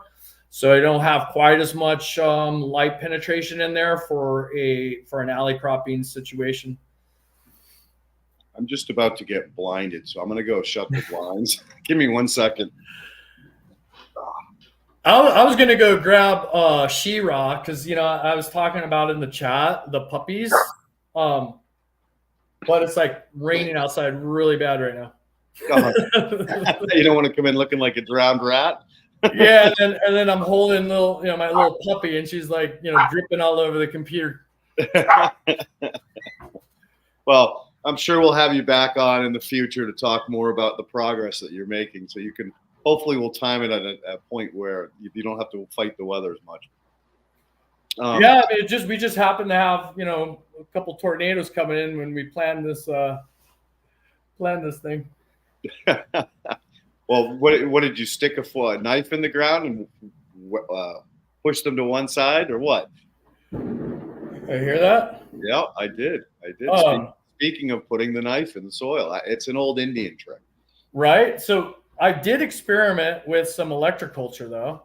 So when I was planting out some of the trees, I went ahead and placed a bamboo stake in the ground, and I had a number 10 or number 12 copper wire that I wound around the pole various ways. Sometimes I went clockwise, sometimes I went counterclockwise, sometimes I put it to the north, sometimes I put it to the south.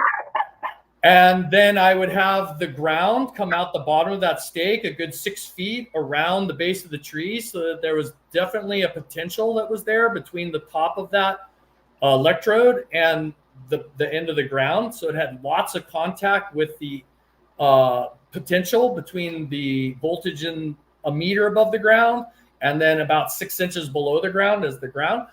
So I've had a couple of years, and honestly, I can't tell any difference between the trees. How long ago did you do it? A couple of years ago. Okay, well, remember, trees are a lot slower growing. Yeah, they could. Yeah, it's hard. They definitely take time. I thought, why not? While I'm planting the trees, why not do a little trial, right? It can't hurt. It can't hurt. And there was recently I saw a clip on a gentleman who actually kind of replicated. Who was the guy that flew the kite? Benjamin Franklin. He kind of followed Benjamin Franklin's philosophy on electroculture. So he ran his wires all the way up the tallest trees he could find, and then he built the antenna up on top of the tree. And he then took a voltmeter and demonstrated just how many volts was being picked up through the atmosphere. So again, the higher you go, the more powerful it is. So if you only have a 4-foot stick, you might not be getting as much as if there's some other source or tree or something that you can attach it to higher up. That might be more beneficial for trees, and not as important for like carrots and root crops. Yeah, certainly. And I've seen different designs where they use like rebar, long sticks of rebar that's driven in pretty far, and then there's a ground ring in the ground that connects all the antennas. Yep.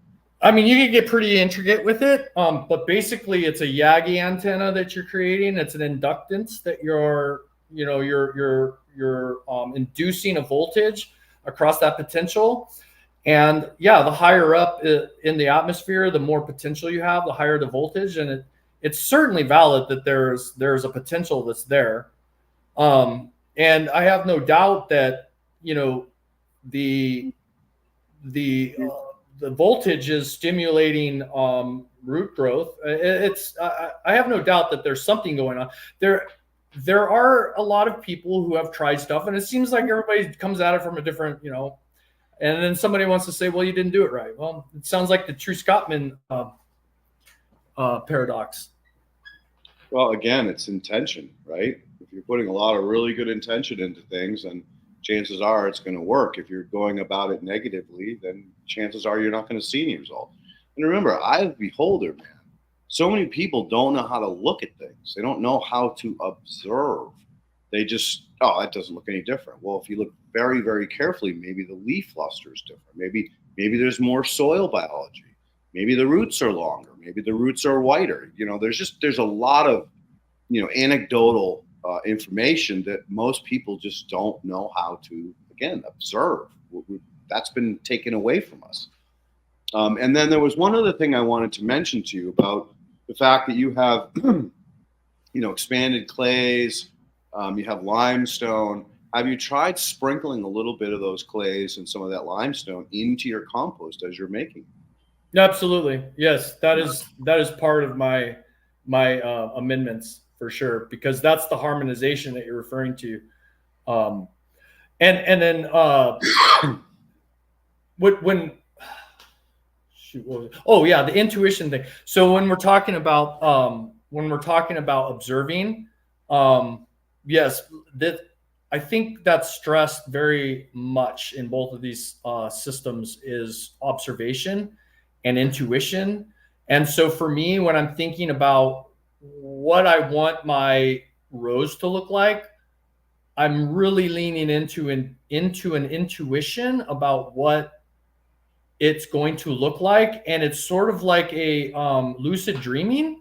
And I have this vision of what it will be like when it's mature. And it's like visualization techniques. It's amazing because like what I vision in my head is like the demo plot is that and spades. It's even better than I tried to envision. So as far as being a land steward and having a relationship with the land, like take your shoes off, ground, sit under a tree, and just look at the pattern of the sky through the leaves and let that rewire your brain. And so we can start seeing things differently, because when I walk through, the land and I point things out, other people don't see those things.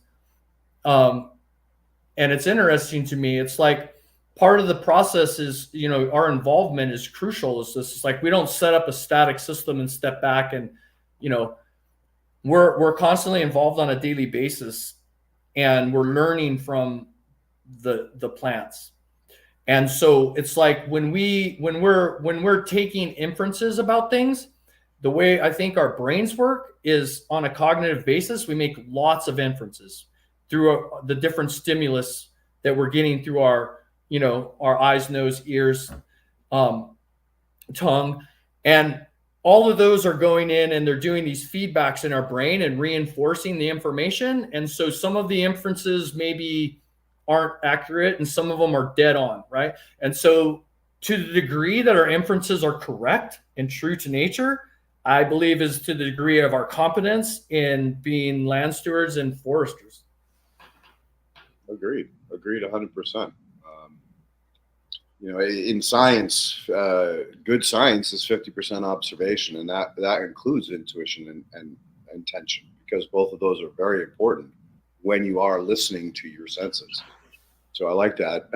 So one more question, and that is, how active are the generations below us involved in this? Are you seeing a lot of kids that are looking for a way out of the present day shit show? I see it starting to grow. I think that the general interest in restoration agriculture is appallingly low, and at some point, I think that there's going to be a crippling fear out there of where do we find the teachers, because we have such a pressing need of restoration and ecological repair, and there is just a huge knowledge gap that needs to be closed. And so I think it's important now to create as many opportunities to have the young people interacting with older generation and sharing that wisdom. So back in the day, culturally, the parents would go out and gather and bring things back, and the young and the old would remain back and work together. And it was during that sharing that there was the values of the culture that was passed on, so that we didn't grow up feeling this lack of place.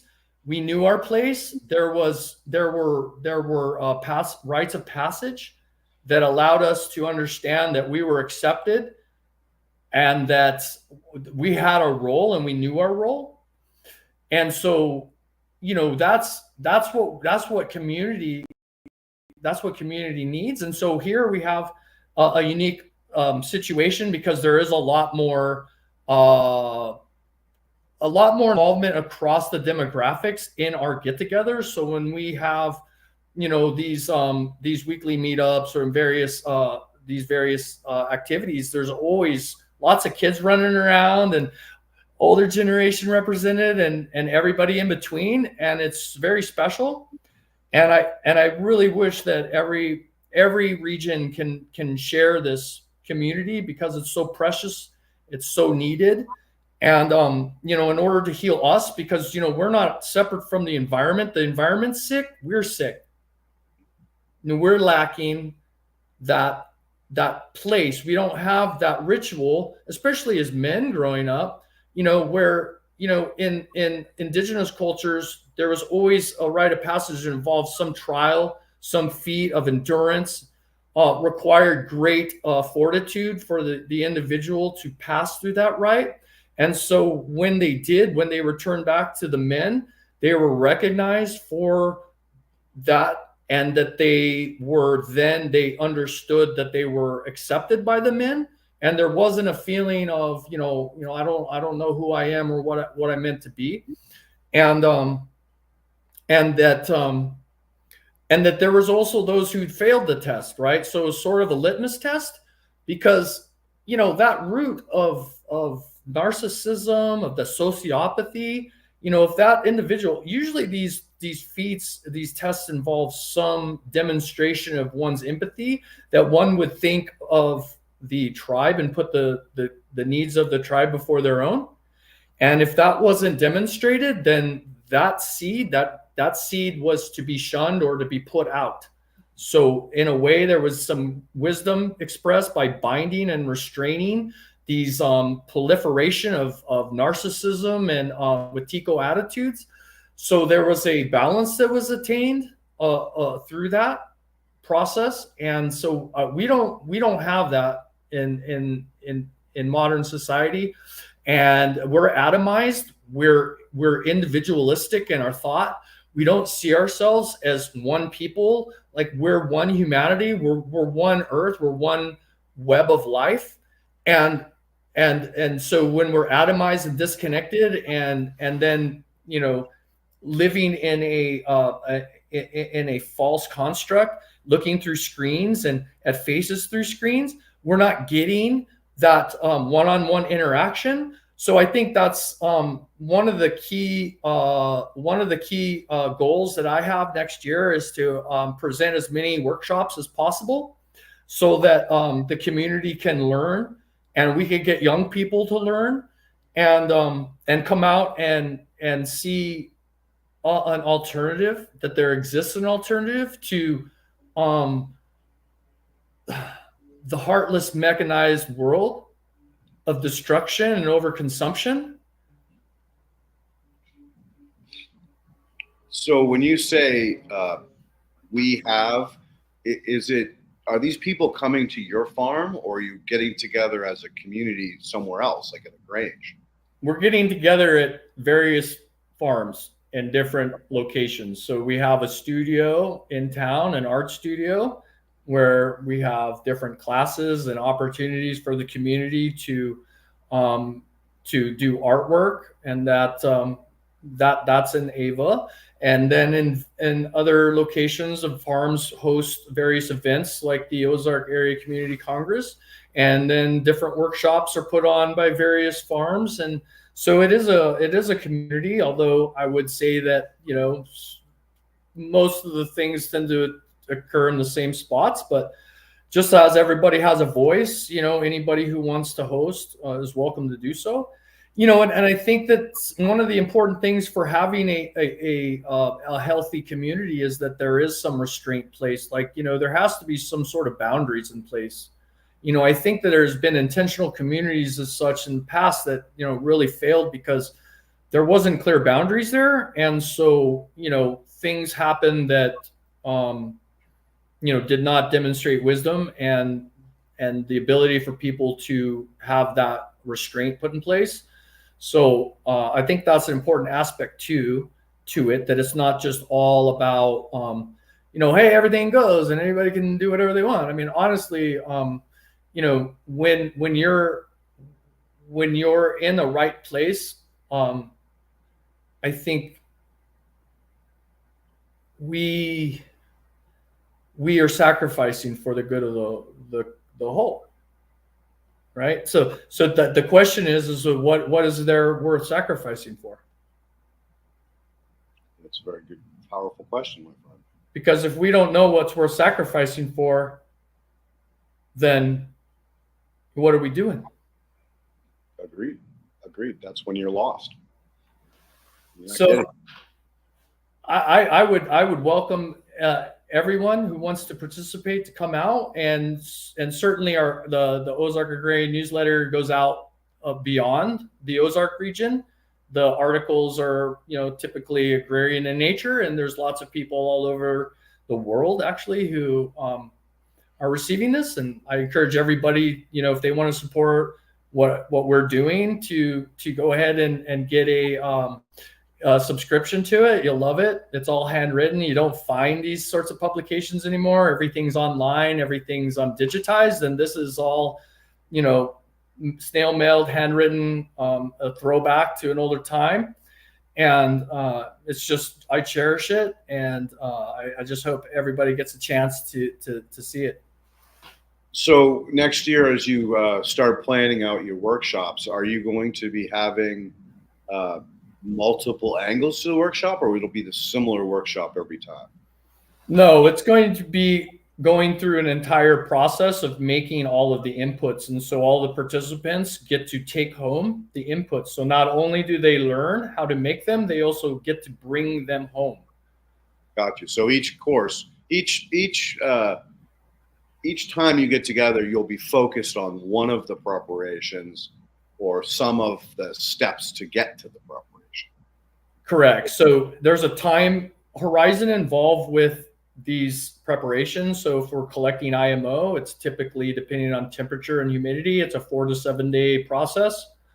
So we will have consecutive weekends so that we can set up all of our collections and then come back and see how they did, so that everybody gets a chance to see what is a good collection and what is a poor collection by using our instruments, right? Our instruments.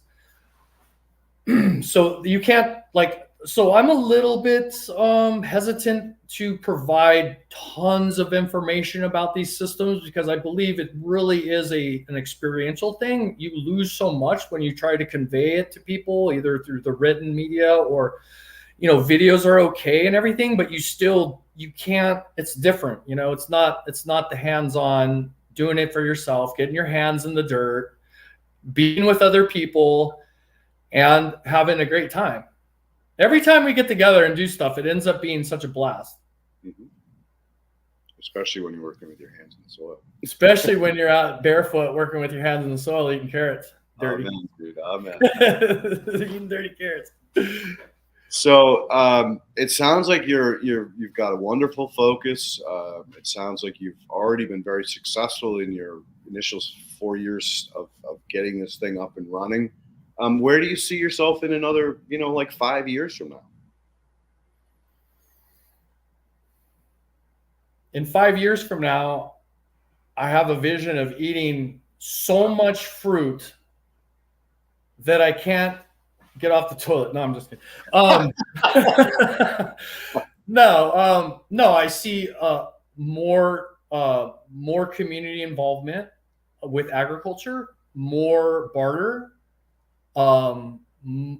more young people learning and sharing and using their ability to leverage their contacts and social medias to spread that amongst their peer groups so that we can really build on this, because the alternative is very disturbing, and I think that if we can provide an outlet to show that you can have your youthful energy and put to a sacrificial goal that's worthwhile, because it's not easy and it's not for everyone either. And I don't think necessarily that, Master Cho's vision of 80% of the world growing their own food will be feasible. At least with the values we have now. I don't think there's maybe 20% of the population would even be,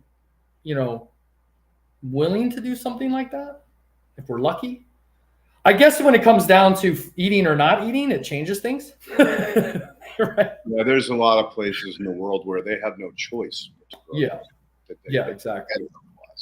Yeah, this is we're in a super privileged position here, and I recognize that, and so I want to be able to share this with people, and just the experience of just watching the mist rise up in the morning in the woods and watching the earth take its first breath of the morning is amazing. And it's like when I look out over the landscape, I see earth suffocating. It's like a hospice moment for the earth, and we have to decide whether or not we're going to take care of her. And if we do decide she's willing to rebound faster than we think. I mean, just in a couple of years, I've added a couple of inches of topsoil, which before was subsoil. And I don't even have the Ferrari going yet. I've just bump started the Volkswagen. Yep. And to be honest with you, you would be horrified if you ever came out to Southern California and saw what's happening out here. It would break your heart. It would break your spirit. So enjoy where you are. Obviously you've got a great connection and deep respect for your environment. Cherish it, my friend. Cherish it and expand it, because you will be in the future the places for ecotourism, where people go to see what it was. Again, this place, Southern California, was the Garden of friggin' Eden until they mowed down all the friggin' oak trees and just shifted all of the friggin' rain cycles and everything to what it is now. And, unfortunately, the vast majority of people that live here don't see it the way I see it. But that's because I'm a soil guy, a soil biologist, and I'm here for nature, ecosystem building. I'm not here for the weather and because there's a bunch of pretty people walking around. It's a whole nother drive that keeps me here, sinking with the ship, so to say, literally. I mean, dude, they nuked my whole area with fungicides this spring so bad that I had shortness of breath for like 3 or 4 days where I could barely breathe. And, and I'm like, I'm not leaving. I don't care. I'm not friggin' leaving. I'm staying here and I'm going to sink my teeth in and support the community and shift these fucking gears so that people get away from that stuff. And there's more and more people coming out talking about, or demanding regenerative projects or products. And so, the opportunity is right because the demand is here, whereas before the demand wasn't here. And so there was very little hope in getting people to shift. But I think a lot of people really woke up during COVID and said, what the F am I doing with my life? What am I eating? Why am I doing this? And I think that, that's starting to play over into a broader part of the community or the population, where before everybody was so set in their ways because they were so busy they didn't have time to actually think about these things.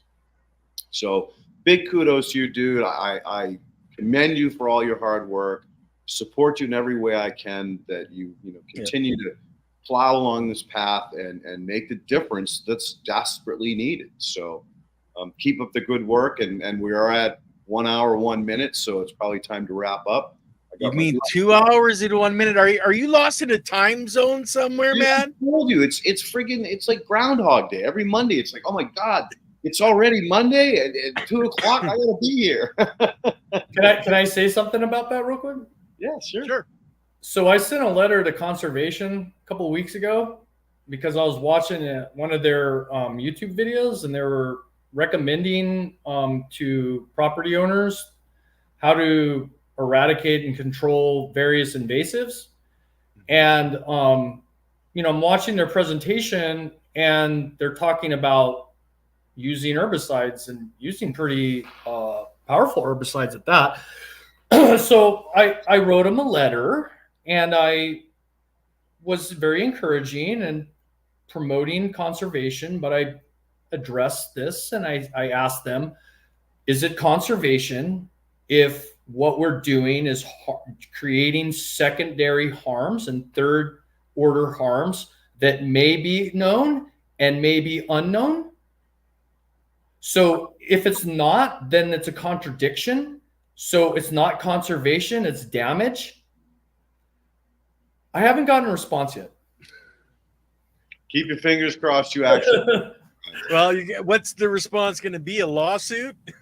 Well, no, I was expecting a form letter. Thank you for your interest. Unfortunately, due to lack of give a shit honey, we can't do prescribed burns because we don't have enough budget for that. I mean, they are doing prescribed burns, but it is more labor intensive, and so their recommendation to try to, first of all, they're recommending herbicides to try to eradicate autumn olive, and I think that's just ridiculous because it's not going to work. Trying to do head-on warfare with nature, good luck. And I think with the sages of the past, they said, if you want to get rid of something, let it proliferate. Yeah, to wipe itself out. But yes, again, consume its own energy, right? So, yeah. So, I mean, yeah, but we're not going off the wisdom. We could go on for hours, my friends. Well, we're gonna have to have Nathaniel back on sometime in the new year to continue the conversation. But we are over the 2 hours, guys. Just to let you know, the contests, the gentleman that was hosting everything, he got wiped out in Florida. So everything's down right now. So once he's back up and running, we'll start doing the contest again. So anybody that's won, just hold on. The links will eventually get fixed. But Nathaniel, thank you so much for coming on, my friend. And Ken, there was somebody in the chat that was talking about that. I think it was one of the earlier winners. And I don't think Scotty Timmons. Yeah. Okay. So do you have his email now? Yeah. I think I have his email, and I'll get him to send me an email so that he understands, because he was at work. He was just jumping on and then jumping back off. Perfect. Awesome. Okay. Nathaniel, again, thank you so much. Big kudos, big ups for all your hard work. Ken, as always, thank you so much for hosting this and all the work that you do behind the scenes. And I guess to the audience, thank you again, and peace out. Nathaniel, stick around. I'm going to end the broadcast, guys. We'll see you on Wednesday with Andy Lopez.